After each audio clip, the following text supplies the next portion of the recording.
The Big Four is an action comedy directed by Timo Tjahjanto. Now, I've seen most of this director's films. I've seen Headshot, The Night Comes for Us.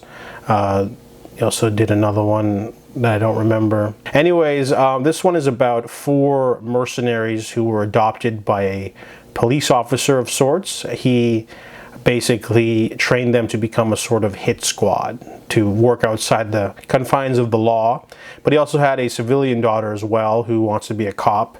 However, someone from his past attacks him and kills him, and the young daughter won't let it go. So she basically investigates and finds out about the 4 others, and they've retired.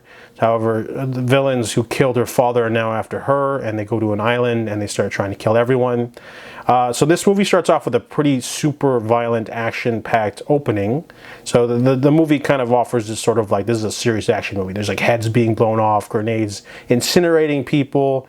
And then, you know, we get a bit of a break for story. But then as the movie goes on, the comedy aspects are really weak. I think one character gets hit in the nuts like 3 times in 5 minutes, and then more characters get hit in the nuts, and it's just not funny. And it wasn't funny the first time, you know, and the comedic chops are just really weak. The movie really has a strength with the martial arts sequences and some of the action sequences, but some of the later gunfights are really weak in terms of there's like villains wearing Kevlar. They get shot by a gun and then blood just explodes from their chest for no reason. It doesn't even make any sense. You can tell that the gun choreography wasn't done very well because it's just a lot of, you know, characters shooting extras and then blowing up in blood even though they're wearing Kevlar. But the movie does have some pretty sweet martial arts sequences. Sometimes the CGI isn't 100% great. The movie's also really overly long. It's like 2.5 hours, but it's just like a basic revenge story, and they throw in way too much comedy in the finale. Overall, the movie, you know, has this gleeful sort of reckless abandon sort of tone, which is fine, but the comedic aspect doesn't work, and that's half the movie.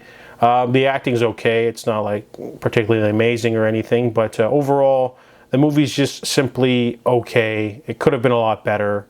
You know, in terms compared to his other films are more serious. This one was his first attempt at like a little bit of comedy. Didn't really work. It should have just been a more angsty revenge action picture about found family. But overall, it was okay. So I give The Big Four a 5 out of 10.